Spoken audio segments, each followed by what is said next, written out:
Қадірменді көрермендер, бүгін ол жас подкастын әрмен қарай жалғастырамыз. Жалпы біздің халық көптен бері көп ұлттан тұратын бір ұйысқан өте бір бірегей керемет мемлекет деп айтсақ болады. Орта Азияның жүрегінде орналасқан осы бір мемлекетте көптеген ұлттар мен ұлыстар бірігіп өмір сүруде. Бүгін сондай бір керемет мерекенің қарсаңына орай өзімізбен бірге қонақ шақырып отырмыз. Өзіңізді таныстыра өтсеңіз бірінші көрермендерге. Саламатсыздар ма? Шақырғаныңыз үшін көп рахмет. Өте қуаныштымын. Мынандай подкаст деген бағдарламасына бірінші рет қатысып отырмын. Өте қуаныштымын. Менің есімім Лагуткина Юлия. Жасым 23-те.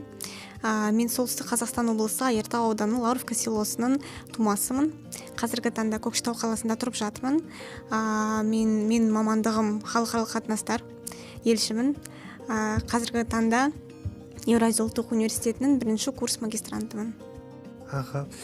Бұл салаға жалпы тіл жағын осы сұрақ сізге өте көп қойылған шығар, бірақ сұрайын сонда да. Қазақ тіліне, мемлекеттік тілге өзіңіз махаббатыңызды оятқан не?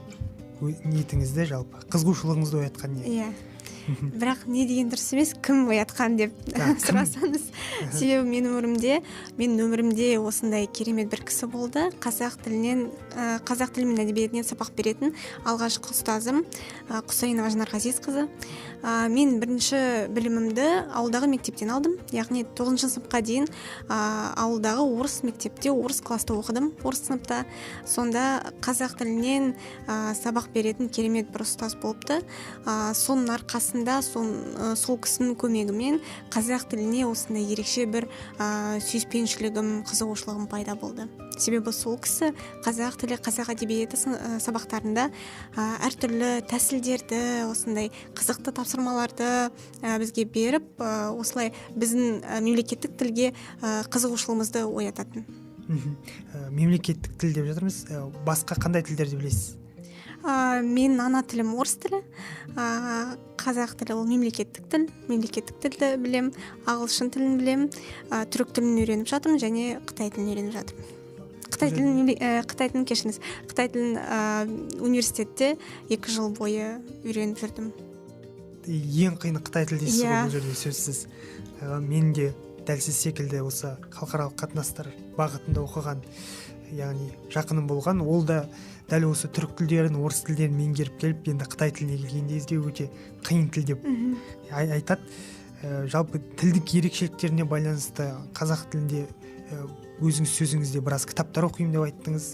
Ең ұнаған кітап жалпы сіздің қазір мемлекеттік тіл, ана тіл туралы айтып кеттік қой, осы бағытта сізді толықтандырып алайық, былайша айтқан кезде қандай кітап жақсы көресіз қазақ тілінде, ең сүйікті шығармаларыңыз? Шығармалар көп негізінде орыс тілінен аударған шығармалар да бар қазақ тілінде. Және де мен негізінде мектеп жылдары 5-6 сыныптарда Абай, Мағжан, Махамбет оқуларына қатысып көрдім. Олимпиадаларға қатыстым. Сонда менің осындай сүйіспеншілігім шығармаларға емес, ұлы ақындардың өлеңдеріне байланысты болған. Себебі мектепте Абай оқуларын жетік білетінмін. Мағжан Жұмабаевтың және де Мұқали Мақатаевтың поэмасын жетік білем. Сол. Және де мектептегі 11-ші сыныптарда Абай жолын оқығанмын. Өте маған ұнады. Орысшада, қазақшада оқыдым. Келер мереке 1 мамыр мерекесін қалай елестетесіз? Жылда келеді, жылда атап өтеміз бұл мерекені. Қалай елестетесіз өз сөзіңе? Иә, дұрыс айтасыз. Жыл сайын атап өтеміз ғой сол мерекені. Енді бір сөзбен айтқанда, жалпы Қазақстанды қандай ел болып елестетем? Қазақстан ол бір осындай организм сияқты, бір осындай үлкен отбасы сияқты, бірақ сол отбасының мүшелері әртүрлі, бір-біріне ұқсамайтын. Яғни дәл біздің мемлекетіміз секілді, этностарымыз көп қой. Елімізде 130-тан астам этнос өкілдері тұрады. Сонда бұл 1 мамыр деген мерекесі бізді біріктіретін, бізді бір отбасындай, бір жұдырықтай қылатын мереке деп айтсақ болады деп ойлаймын. Ассамблея құрамында барсыз ба? Иә. Жалпы соның міндеттерін көп жастарымыз, көпшілік қоғам түсінбей жатады. осы күнге келіп атап өту деп жатады. Енді айтпағым, осы ассамблеяның негізгі міндеттерін атап өтсеңіз, сіздің ойыңызша қандай міндеттер атқару керек ассамблея? Ассамблея негізінде 1995 жылы құрған осы механизм, осы институт, институт ретінде деп айтсақ, ол жаңағын айтқандай көп әртүрлі этностарды біріктіретін бір механизмі. Және де соның арқасында біздің елімізде жаңағы 30 жыл ішінде 30 жыл бойы ешқандай жаңағы гражданская война дейміз ғой, болмаған. Меніңше ол ассамблеяның ерекше бір орны, ерекше бір несі болған, рөлі болған. Себебі ассамблея ол тек қана концерттер, би мен жаңағы би мен ән емес.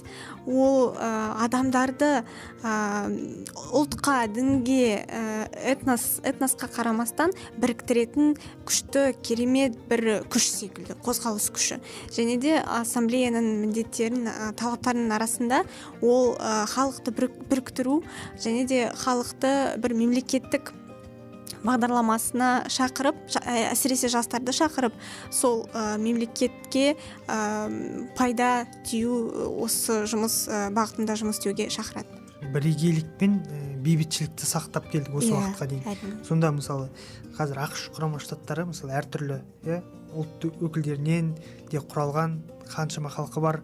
Мысалы біз олардың арасында керісінше осындай азаматтық кішкене бір қақтығыстар болып тұратын сияқты бізден қарағанда.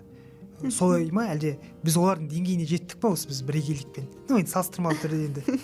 Енді салыстыруға болмайды ғой, Салыстыруға келмейді, бірақ енді жалпылама түрде айтып кетсеңіз. Ол біріншіден біздің менталитетіміз басқа ғой. Сонда білмеймін, мысалы қазақстандыққа, қазаққа емес, именно жаңағы этносқа емес, бізді барлығымызды бір қазақстандық дей салайық, ұлтқа бөлмей. Сонда бізге тән қасиеттер, меніңше біріншіден ол кішіпейілдік, қайырымдылық және де жаңағы қарапайым болғаны осылай. Ал Америкада олардың принциптері, қағидалары, өмір ұстанымдары басқаша. Сондықтан мен тіпті салыстыра алмай жатырмын, себебі жаңағы мүлдем бөлек дейсіз ғой, екі әлем дейсіз ғой. Екі бөлек әлем. Жалпы мына бағанадан бері айтып жатырмыз ғой, ұлттардың бірлестігі, қазақстандықтардың бірлігі осы әлі күнге дейін ешқандай қақтығысқа жол бермей келе жатыр деп. Қандай құндылықтарға сүйеніп келе жатырмыз біз? Қандай бір зат біздің осы бірлігімізді ұстап тұр деп ойлайсыз? Бұл енді әрбір қазақстандыққа қатысты деп ойлаймын. Менің ойымша мысалы. Оның ішінде біздің мысалы кейбір ұлттардың салт дәстүріне байланысты деп те ойлаймын. Мысалы, сіз қалай деп ойлайсыз? Яғни жеке пікірім бойынша бізді бәрімізді біріктіретін бір фактор, ол қандай да бір мысалы айтамыз ғой, халықаралық қатынастар саласында осындай бір түсінік бар. Әр мемлекеттің өз ұлттық мүдделері бар, национальный интерес дейміз ғой. Сол енді біздің де ұлттық мүдделеріміз бар, және де ең бастысы Қазақстанда, біздің отбасымызда бір шаңырақ астында тату тәтті ынтымақтаста, бірлікте өмір сүріп, меніңше бейбітшілік өмірді сақтау ол бір маңызды мақсат. Ол да бізді біріктіретін бір фактор. Мемлекеттік тілді дамытуға, қолдауға көптеген жалпы шаралар ұйымдастырылып жатыр. Соңғы кезде өзіңіз білетіндей TikTok әлеуметтік желісінде мен өте жиі байқаймын. Кәне біздің қазақстандықтардың мемлекеттік тілді кәдімгідей еркін сөйлеп, өзіміз байқамаймыз, бірақ күнделікті тілі орыс тілі болғанмен шын мәнінде біздің тілді білетін, мемлекеттік тілді білетіндер саны көп. Олардың бір реніші бар, мынандай мен байқадым. Өзім байқауымпаз адам емеспін, бірақ байқадым. Мынандай реніші бар.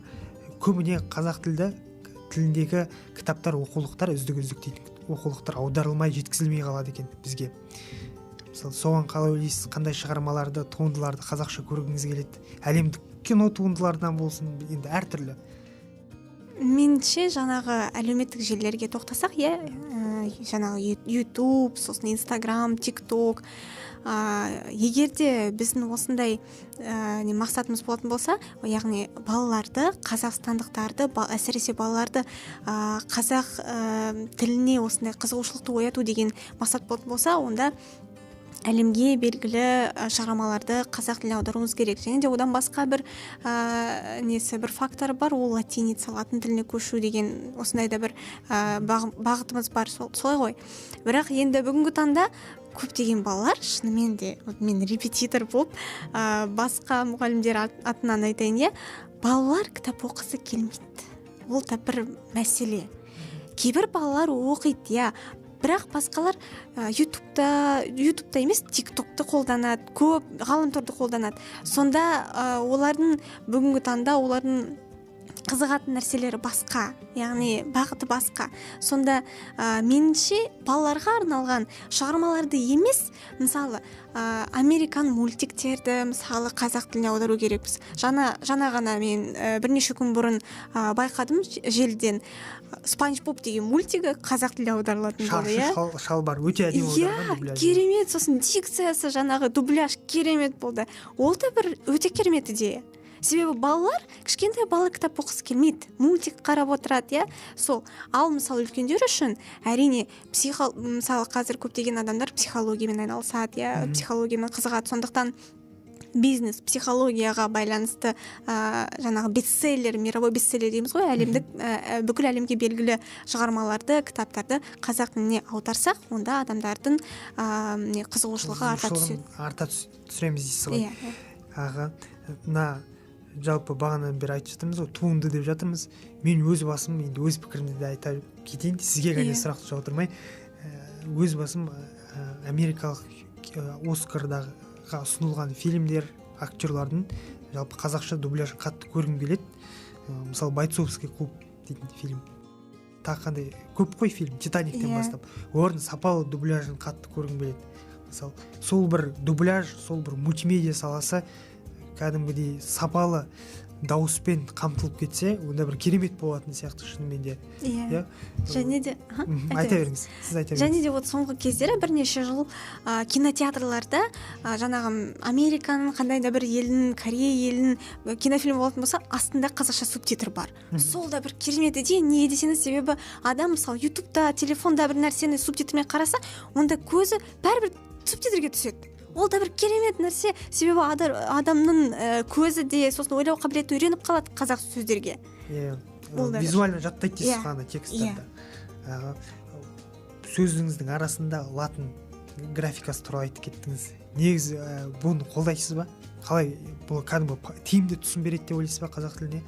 Мен өзім ойладым, біздің тіл бұған дейін де бұл неде болған, графикада болған. Және біздің тілдің өте енді біздің тілге мысал тіл бар. Мысалы түрік тілі, Түркияда түрік тілі бізге өте ұқсас, өзіңіз байқаған шығарсыз оқыған кезде. Сол не бар, сондықтан да мен ойлаймын, тиімді кейбір сөздерімізді дыбыстауымызды қайта оралтуға тиімді деп ойлаймын. Бірақ әрине ол қазіргі жағдайымызға, саяси жағдайымызға, экономикалық жағдайымызға байланысты алдағы уақытта шешіледі. Осы тұрғыда сіз қалай ойлайсыз? Егер сіз қазір балаларды оқытып жатырмын дейсіз ғой, бәрін бірден келіп латынға қайтадан көшіріп жіберсе, сіздердің үстеріңізге жұмыс түспей ма? Енді мысалы ағылшын тілін білетін адам ол қиналмайды. Неге десең, себебі ол латын графика, латын әріптері ғой, ағылшын тіліне ұқсайтын әріптер солай ғой. Ал ел туралы десек, яғни балаларды оқытуға болады. Ағылшын тілін білетін мамандар жеткілікті біздің елімізде, шынымен айтсақ, сонда балаларды оқытамыз. Ал еліміз үшін экономика жағынан өте тиімді болады деп ойлаймын. Неге десеңіз, себебі біз тмд елдерін, сосын орталық Азия мемлекеттерімен, жаңағы көршілес мемлекеттермен жаңағы экономикалық байланыс ұстап жатырмыз ғой. Ал Өзбекстанды алсақ, Қырғызстанды алсақ, оларда латын тіліне солай ғой. Олардың тілі латын. Сосын енді бізді түсінетін, біздің тілімізге қызығушылығы арта түсетін мемлекеттер көп болу үшін латынға көшуіміз керек деп ойлаймын. Бұл жерде қолдаймын, яғни. Мен де қолдаймын. Негізі арманымыз бірге орындалып кетсін деп ойлаймын. Енді орындалатын шығар деп үміттенейік. Сонымен тағы бір мәселе, ол әрине жас мына бүгін ол жас деген бағдарлама ғой, жастардың мәселесін де қозғайық. Қазір көбі шетелге кетіп оқып келіп жатыр дегендей, бірақ елімізге келіп кейбірі жұмыс таппай сандалып, кейбірі жұмыс тауып, онда да бір менталитетінің өзгешелігіне үйреніп қалып басқа елдің біздің елге келіп ренжіп жататындар бар. Қазіргі жас балаларға өзіңіз фрилансермін дедіңіз ғой, кеңес ретінде қандай жұмысты ұсынар едіңіз? Қандай жұмысты, қандай мамандықтарды тиімді деп санайтын едіңіз? Қазір нағыз керек деп қандай мамандықтарды айтар едіңіз? Қысқасы. Жаңағы проблема, өзекті мәселелер дейміз ғой. Негізгі мысалы қандай елде тұрсақ та ең алдымен жас адамдар, жас азамат ретінде бізге мысалы әркімге бюджет ақша керек, сол емес пе? Сонда жақсы көп ақша табу үшін меніңше ол адамның қандай да бір бөлек бір мамандықты таңдау, мамандықты игеру деген сөз емес. Ол өз адам егерде өзін шан жағынан дамытатын болса, онда оның қай жерге барса да жол ашық болады деп ойлаймын. Неге десеңіз, себебі мысалы мемлекеттік қызметте де жұмыс істеуге болады, бірақ жаңағы жалақы, еңбекақы төмен дейміз, сонша төмен деп, осы мәселе бар, осы мәселе бар. Бірақ енді бизнеспен айналысатындар да көп, мысалы стартап көп, идея қаншама, жаңағы подкаст ол да бір керемет идея. Егер де осы әртүрлі салаларды дамытатын болсақ, онда әрине адамдардың білімдері де көбейе бастайды. Және де мен жас маман ретінде, жас фрилансер ретінде жастарға мынандай кеңес бергім келеді: тілдерді білу керек, тілдерді игеру, тілдерді меңгеру. Қандай тіл болса да, мысалы ағылшын, бүгінгі таңда айтамыз ғой, бізде 3 тұғырлы тіл деген саясат бар, бағдарлама бар, сол егерде 3 тілді білетін адам жұмыссыз қалмайды. Шынымен де солай. Біздің елімізде 3 тілді білетін адам ол жұмыссыз қалмайды. Жұмыссыз қалмайды. Қазақ тілін білмесе де, егерде үйренем десе, 3, 4, 5 айдың ішінде жаңағы ауызекі тілді меңгеруге болады.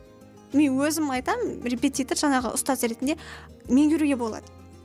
Ал ағылшын тілі айтамыз ғой, ол болашақтың тілі. Неге десеңіз, себебі ғаламторда қаншама ақпарат, ақш-тың ақпараты, ақш-тың силиконовая долина дейміз ғой, сол яғни ғылым мен білімнің барлығы сол жақтан шығып жатыр дейсіз. Шығып жатыр, сол жақтан. Және де жаңағы цифрлік технологиялар, ол да Америкадан келіп жатыр ғой бізге. Сонда ағылшын тілін білу, ол да бір жаңағы керемет міндет ретінде деп айтуға болады. Осы тақырыпқа көп оралдық. Негізі өзектің бір осы жерде жатқан сияқты. Жастар әрине қазір оны орыс тілінде, ағылшын тілінде өте жақсы деңгейде біледі. Өзіміз жастарымыз бұл жерде отырған. Бірақ мынандай бір мәселе бар. Биллинг деген, бәр тілде бірдей сөйлеп жүре беру деген, ол бір жақсы әдет шынымен де. Бірінші осыны сұрайыншы. Тілді үйрену, сіз өзі бірнеше тіл білесіз ғой. Тілді үйрену ол бір қабілетке байланысты ма, талантқа байланысты ма, әлде кәдімгі еңбекпен үйреніп алуға бола ма? Кәдімгі шын ынтамен қызығып. Қалай ойлайсыз? Мен бұрын осылай ойлайтынмын. Егер де мысалы кейбір адамдардың, балалардың мысалы мектепте жаңағы ғылыми жағынан білімдері көп, талабы бар, ынтасы бар, кейбіреулердің тілдерге осындай ынтасы бар. Бірақ ол осыған байланысты емес, ол адамның еңбегі мен жаңағы шыдамдылық деген нәрселерге байланысты.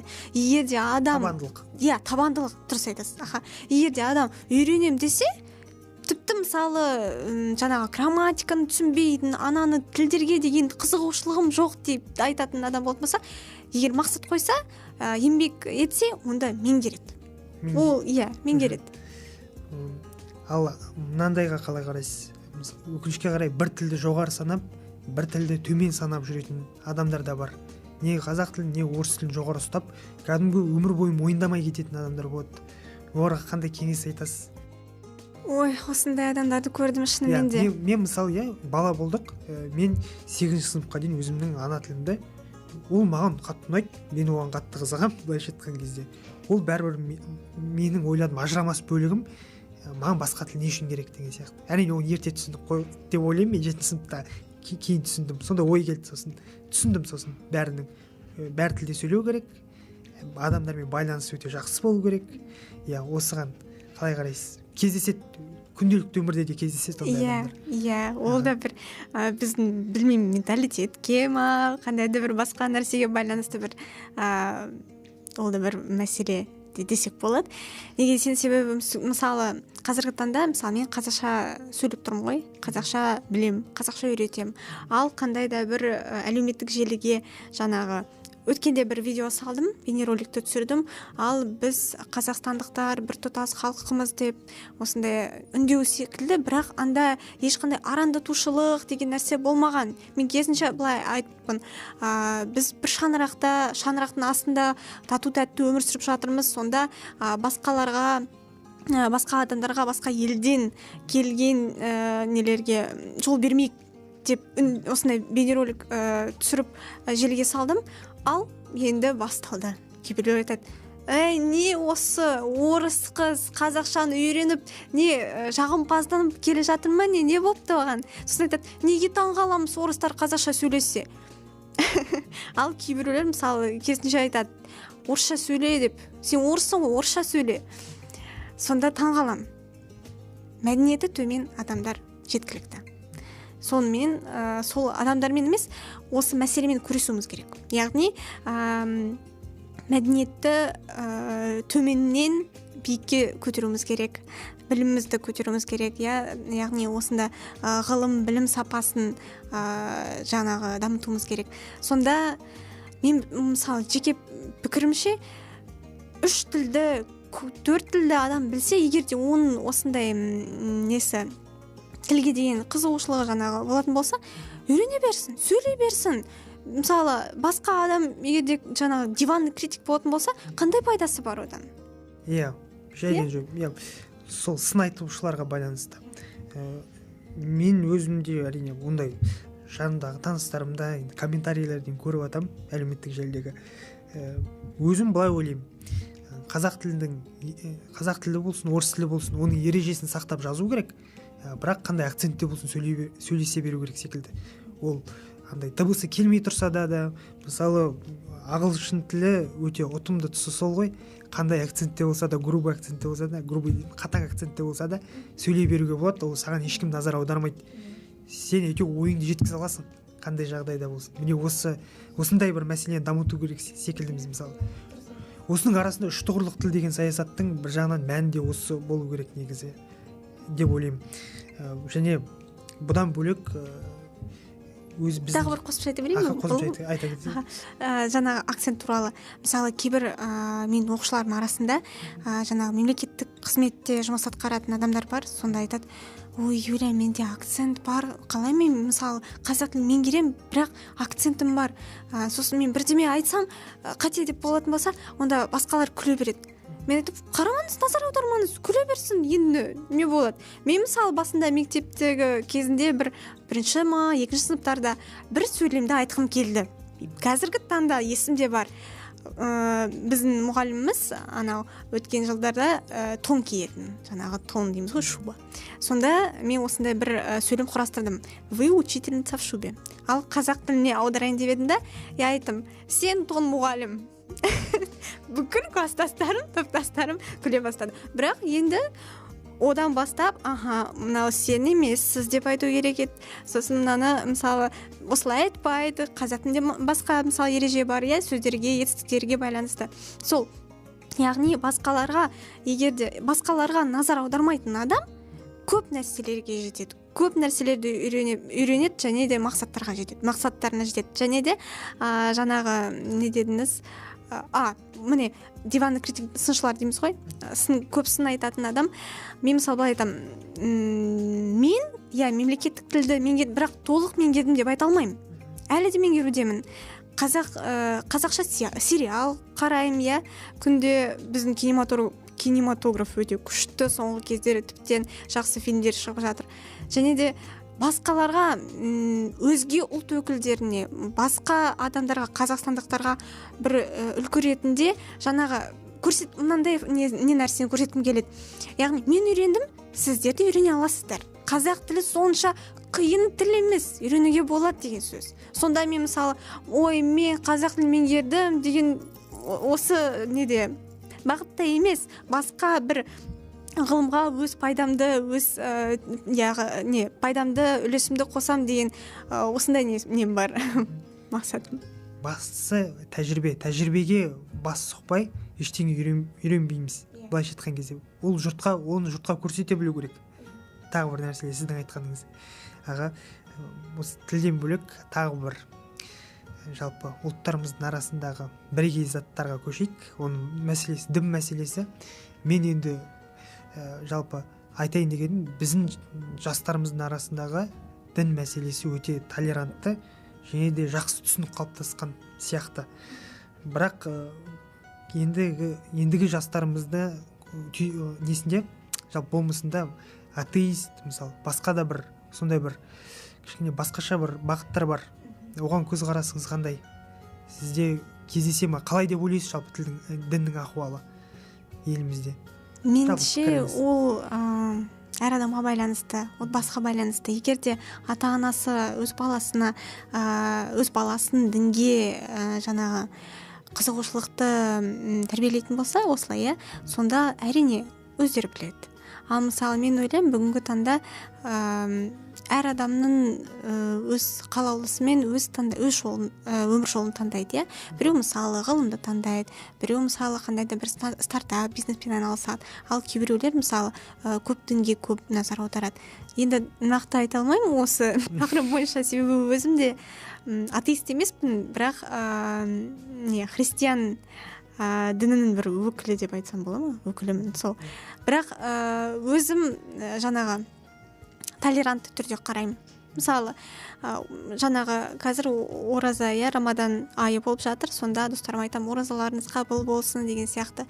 Ал жаңағы 2 күн бұрын Пасха деген мереке болды христиандардың. Менді көптеген қазақ достарым, ал Юля, Пасха құтты болсын деп жазатын. Мен де өзімнің өңірімде ылғида көшеде жүрген кезде Пасха мерекесі болса қатты қуанатынбыз. Сол айтайын дегенім, жаңағы қандай да бір діннің мерекесі болатын болса, біздің қазақстандықтарға тән ерекшеліктер, ол бізді біріктіретін, ол да бір біріктіретін фактор ретінде, айт болса құрбан айт, Пасха болса, Рождество болса, қандай да бір мереке, ол мысалы біз бөлінбейміз. Ал сен мысалы мұсылмансың, сен мынаны Пасха туралы ештеме айтпа, төленбе деген сөз айтпаймыз ғой, немесе айт болғанда, яғни ол да бір ерекшелік, қазақстандықтарға тән ерекшелік деп ойлаймын. Ол да бізді біріктіреді, ынтымақтастықты жаңағы ұстайтын бір нәрсе. Ол дініне қарап та бөлетін адамдар да көп қой, шынымен де. Олар оны бөлінбей, сол толерантты қараудың өзі бір қасиет деп ойлаймын өз басым. Бағанадан бір дінде тіл мәселесін қозғадық. Сіздің ойыңызша қалай, осы бірлік күніне қандай бір ойыңызда жоба бар ма?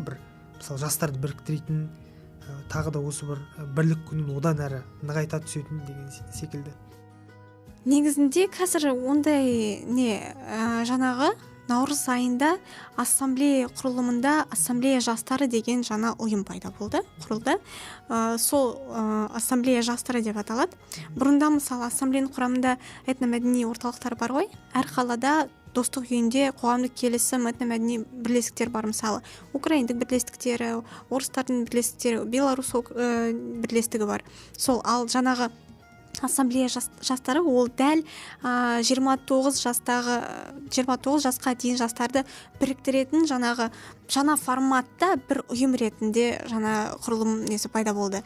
Соның көмегімен меніңше адамдардың, әсіресе жас балалардың, жас буындардың мемлекеттік саясатына, халықтың біргелігіне, экономикаға бір қызығушылығы арта түседі. Ол да бір нәрсе. Неге десең, себебі мысалы мен бір WhatsApp чатта бір группасы бар, ассамблея жастары деп аталады. Ассамблея жастары Нұр-Сұлтан бар, ассамблея жастары Көкшетау бар. Ал ассамблея жастары Нұр-Сұлтан қаласындағы сол ұйымының төрағасының орынбасарымын мен. Және де ал Көкшетауда мен жай ғана қосып қойды, себебі мен Көкшетауға да қатысып көремін. Және айтады, мысалы бүгін бізде осындай товарищеский матч болады. Ол мысалы тек қана жаңағы іс-шара емес, қандай да бір футбол, спорт. осы бағытқа да байланысты бір мерекелік шараны өткізе береді. Болашақта менің ойымша біз қазір жұмыс істеп жатырмыз ғой, бір жұмысқа барып келу деген зат болмайтын сияқты, барлығы онлайн түрде жүретін сияқты. Енді цифрландыру деп жатырмыз ғой бағанадан бері, сол заман бізге ақырын келіп жатқан сияқты. Мен өзім жалпы 2019 жылы осы пандемия басталған кезде барлық жастардың өміріне үлкен серпін берген сияқты.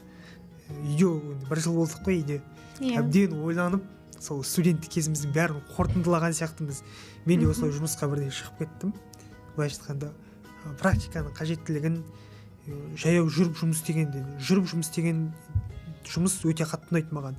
Соны жақсы көріп осылай келдім осы жұмысқа. Мысалы, сол дәл сол сияқты сізде де бір өзгеріс көріп отырмын. Сол кезде істемеген жұмысым жоқ дейсіз ғой, соған дейін. Мына жалпы айтады ғой, әр тілдің өзінің мінезі бар дейді, өзіне сай. Қазақ тілінде сөйлеген адам басқаша, өзбек тілінде сөйлеген адам өзін басқаша сезінеді дейді. Сіз жалпы мемлекеттік тілде сөйлеген кезде өзіңізді қандай адам деп елестетесіз? Қандай адам деп елестетесіз? Болашақта ма? Қазір ма? Жоқ, қазір. Қандай адам деп елестетесіз? Мен мысалы өзіме мысал келтірейін. Андасында енді көп сөйлеймін, енді таныстарыммен орысша сөйлескен кезде орыс тілі кәдімгі бір нақты тіл сияқты менің ойымша. Кәдімгі енді толықтай істің тілі секілді. Жұмыс бабымен сөйлесетін тіл секілді кәдімгі қалыптасқан. Бірақ өзімнің ана тілімде сөйлеген кезде бір андай жылы, бір спокойно, бір ыңғайлы, спокойно дейді ғой. Сол сияқты бір ыңғайлы, жайлы, кәдімгі шынымен де айтады ғой, үйге келгенде сөйлейтін. Сөйлеп жүрген сияқты, оңай жүресің. Сондай, сіз қалай елестетесіз? Менде осындай бір ерекше сезім пайда болды жақында. Мысалы, таңертеңнен бері сабақтарым басталады. Оқушыларым қазақ тілі, орыс тілі, ағылшын тілі, бірақ көбінесе қазақ тілін үйренетін оқушыларым бар. Сонда егер де мысалы таңертеңнен бастап 3-4 сабақ қазақ тіліне байланысты болатын болса, 3-4 сағат бойы қазақша сөйлейтін болсам, сонда мама мен орысша сөйлей бастаймын да, қазақша ойлаймын. Білмеймін неліктен. Жақында ғана пайда болды осы бір ерекшелік. Сосын кейде мысалы менде осындай бір методика бар, орыс тілінен мысалы қазақ тілін үйренетін балаға осылай түсіндіремін. Орыс тілінде бір сөйлемді берем, сосын айтамын, ал енді мына сөйлемді неге десең, себебі балалар орысша ойлайды. Ал қазақша үйреніп алу үшін орысшаны ойлап, сосын қазақ тіліне аударып, осылай арқылы үйренуге болады. Содан кейін ол уже әдет ретінде қалыптасады, қазақша ойлау деген. Себебі ол өте қиын. Қазақ тілде, басқа бір тілде ойлай бастау. Сосын былай, мысалы, бір сөйлемді айтам да, ал қазақ тілінде мысалы етістік әрқашан сөйлемнің соңында тұрады ғой. Кейде кейбір орыс сөйлемдерді де былай етістікті әдейі соңына қоямын, бірақ бізде орысша керісінше ғой, мысалы, я иду в школу дейміз ғой, ал қазақша мен мектепке бара жатырмын. Сонда мен бүкіл орыс сөйлемдерді осылай айтам, етістікті соңына қойып, білмегендіктен. Ақырын сөйлегеннен кейін қалыптасып бара жатыр дейсіз ғой. Соңғы кезде біздің кино индустрияда өте жақсы дамып жатыр. Жалпы менде айтпасақ та белгілі шығар. Сізге мысалы YouTube каналдарда қарап отырсаңыз, біздің мемлекеттік тілде де, орыс тілде де өте жақсы контенттеріміз шығып жатыр. Сосын осы жақында ғана бір тақырып көрдім осындай бір подкасттан. Соған жауап ретінде айтып кетейін. Осы жерде мүмкіндік шығар. Мысалы, былай жазыпты да, мысалы, белгілі бір тіл, егер ол қоғамда аз болса, пайдасы болмаса, ол сонда ақша келмесе, ол тіл емес деген секілді мәселе айтыпты да. Мысалы, бір тіл ақша келмесе, ол керек емес деген тіл секілді. Мысалы, сіз қалай ойлайсыз? Белгілі бір тіл міндетті түрде бір пайда кеп, бір ғылымға үлес қосу керек па? Ары қарай тірі болу үшін. Әлде кәдімгі өздерін сыйлап, өзара қолданыста мықты болу керек па? Былай жатқан кезде. Қалай ойлайсыз? Мен ойымша, мысалы, ағылшын тілі, ол меніңше таза ғылымның арқасында барлығымызды жаулап алды. Бірақ бір тарихтан оқып едім, мысалы, еврей тілі әбден өте аз адам қалған кезде ол тілді тірілтіп алды кәдімгідей. Осы мысалдар ғой, қалай ойлайсыз? Менде былай біріне дәйек сөзді есіме кірмей жатыр. Бір цитата болған. кез келген ұлт емес, кез келген мемлекет тілсіз өмір сүре алмайды деген сөз. Енді мысалы біздің Қазақстанды мысалға алсақ, біз көп жыл бойы жаңағы Кеңес одағының астында болып жүрдік қой. Сонда бізде мысалы егерде бұрында жаңағы мектептерде орыс тілінде тек қана сабақтар орыс тілінде жүргізілетін болатын. Сосын қазақ тілінде, национальный тілде, ұлттық тілде. Енді біз үшін ол да бір ерекшелік. Біздің халқымыз орысша да, қазақша да біледі. Енді қазір уже ақырындап балалар үйреніп жатыр, қазақ тіліне де осындай қызығушылығы артып түседі. Ал енді былай мысалға алсақ, Американы алсақ, американдықтар ағылшын тілінде сөйлейді, ал біз енді екі тілде сөйлейміз, аз болса да. Бұл артықшылық дейсіз. Бұл артықшылық, ерекшелік деп ойлаймын. Және де әрине мемлекеттік тіл, кез келген мемлекеттің өз тілі бар ғой. Сол тілдің арқасында экономика болса, саясат болса, білім саласы болса дамып келе жатыр. Ал тіл болмаса, енді әрине мысалы Өзбекстанға барсақ, мен мысалы 3 жыл бұрын барып көрдім. Наурыз кезінде сыныптастармен, топтастармен барып, жаңа трип сияқты ағылшынша айтып жатырмын ғой, саяхат ретінде, сапар ретінде. Сонда орыс болса да, қазақ болса да өзбекше сөйлейді. Сонда бізде де осындай бір бізге тән ерекшелік қасиет ретінде, мысалы, таң қалмауымыз керек. Орыс болса да, украин болса да, неміс болса да қазақша сөйлесе, ничего себе деген сияқты осындай болмау керек. Себебі біз қазақстандықпыз, біз мемлекет тіліміз қазақ тілі.